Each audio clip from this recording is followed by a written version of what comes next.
देश का बजट आज पेश हुआ है। किसको कितना फायदा मिला, इसी को लेकर के समय हम चर्चा कर रहे हैं। शक्ति शरण जी यहाँ पर हमारे साथ मौजूद है, मैनेजिंग एडिटर एग्रीनेशन पोर्टल के। शक्ति जी, आपको क्या महसूस हुआ? लगातार अदिति भी डिस्कस कर रही हैं, हमारे साथ किसान नेता भी हैं, उन्होंने भी कहा कि एग्रीकल्चर पर फोकस सरकार का तो है, लेकिन क्या उसी तरीके से वो निकल कर आएगा? और अगर एग्रीकल्चर पर पूरा फोकस रखा गया है तो कितना वक्त लगेगा, क्योंकि एक लंबे वक्त से आपका अनुभव रहा है। आपने कैसे देखा इस बार का बजट? क्या आपको लगता है कोलिशन बजट है या फिर आने वाले विधानसभा चुनाव को नजर में रखते हुए ये बजट पेश किया गया है?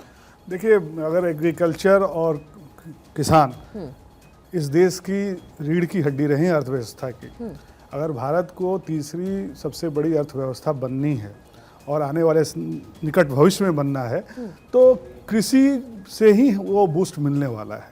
ये हम सब लोग जानते हैं कि कृषि क्षेत्र में अगर हम बेहतर कर पाएंगे, जो आज हमारी स्थिति है, हमने काफ़ी कुछ रास्ता तय किया है कृषि के क्षेत्र में, लेकिन जो कॉन्क्रीट रिजल्ट्स कृषि के क्षेत्र में दिखने चाहिए, जो आने चाहिए, उसके लिए सरकारों को बेहतर फोकस के साथ, बेहतर कमिटमेंट के साथ कृषि क्षेत्र को सशक्त बनाने की ज़रूरत है। जैसे आप देखो, 2022 तक किसानों के आमदनी को दुगना करने की बात नहीं, मध्यम वर्ग का बजट मान लीजिए, वो तो आप पॉलिटिकल स्टेटमेंट दे सकते हैं, हमेशा कहते हैं कि सबसे बड़ा वर्ग देश का जो है मध्यम वर्ग है, उसके हित की बात करते हैं, लेकिन जहाँ तक किसानों के हित की बात है, क्या किसानों की आमदनी दुगनी हो गई?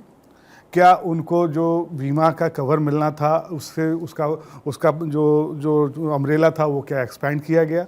क्या कृषि के अंदर जो आधुनिक कृषि को बढ़ावा देने के लिए जो डेवलपमेंट और रिसर्च किया, जो नेटवर्क की ज़रूरत थी, उसको बढ़ाया गया? क्या उनके प्रोड्यूस को रखने के लिए बेहतर इंफ्रास्ट्रक्चर तैयार किए गए? क्या उनको मार्केट से बेहतर मूल्य मिल रहे हैं? इन तमाम सवालों पर अगर आप बजट की को कसौटी पर कसेंगे, तब आपको ये समझ में आएगा कि ठीक है, हर एक बार की तरह मान लीजिए, अगर आप कृषि को ही इतना महत्वपूर्ण सेक्टर बनाना चाहते थे या उसको फोकस के एरिया में रखना चाहते थे, तो जो पिछले साल आपने 1.26 लाख करोड़ रुपए आवंटित किए थे कृषि को, तो उसको सिर्फ आपने बढ़ाया कितना? 1.52 लाख करोड़। तो आप मान लीजिए, मैंने पहले भी कहा था आपके ही प्रोग्राम में आकर कि अगर कृषि को आप बेहतर करना चाहते हैं तो इसमें रिसर्च एंड रेजिलियंस, जो वर्ड यूज़ कर रहे हो, उसको और प्राथमिकता देने की ज़रूरत है। तो आप जितना बजट आप दे रहे हो कृषि में, उसमें कम से कम उसका 1% तो आप रिसर्च को आवंटित करो।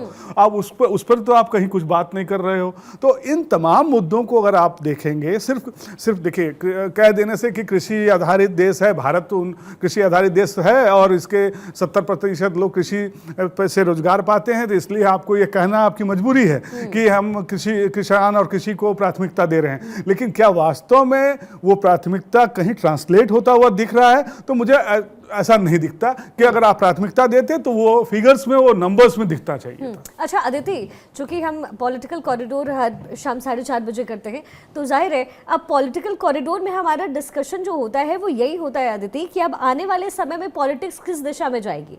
तो सबसे पहले तो मुझे ये बताइए कि अब जो बजट पेश हुआ है, तो पॉलिटिक्स किस दिशा में जाती नजर आ रही है?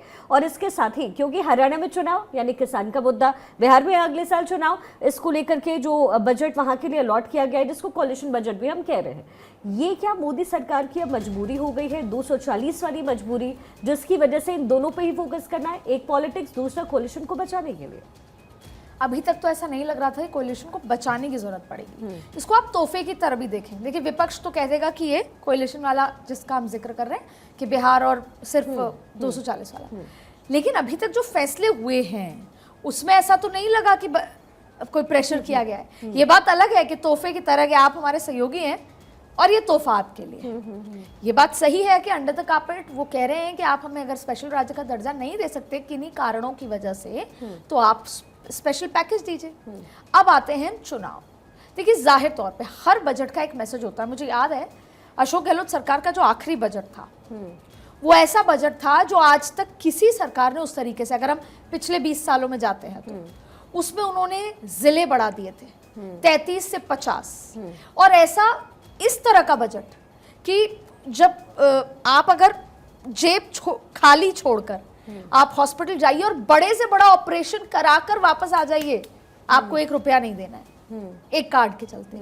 और मैंने देखा था कि लोगों के अंदर उस चीज का, घुटने, लीवर, महंगे से महंगा ऑपरेशन हुआ है, लेकिन सवाल ये उठता है कि वो भी राजनीतिक बजट था और फिर भी सरकार नहीं आ पाई। तो अब बात करते हैं मोदी सरकार की। तो अब किस दिशा में जाएगी? हम पॉलिटिकल कॉरिडोर का जिक्र कर रहे हैं, SC ST, क्योंकि आज कांग्रेस ने ये ट्वीट भी कर दिया, बोल दिया कि ना SC का जिक्र है ना SC का जिक्र है, उनके उत्थान का जिक्र नहीं है, केवल बिहार के लिए है। तो अब ये राजनीतिक दिशा में जाएगी। चुनौती यही है कि किसान वर्ग क्या संतुष्ट है, शिवराज सिंह चौहान कैसे उनको संतुष्ट करा पाएंगे, समझा पाएंगे। और क्योंकि महाराष्ट्र और हरियाणा दोनों ही किसान बाहुल्य इलाके हैं, अब या तो आप नॉन जाट पॉलिटिक्स करते हैं वो करिए, लेकिन आपके पास सरदार पंजाबी सब जा चुके हैं आपसे, तो आपके पास जो जाट वर्सेस ऑल में ऑल साथ है कि नहीं है?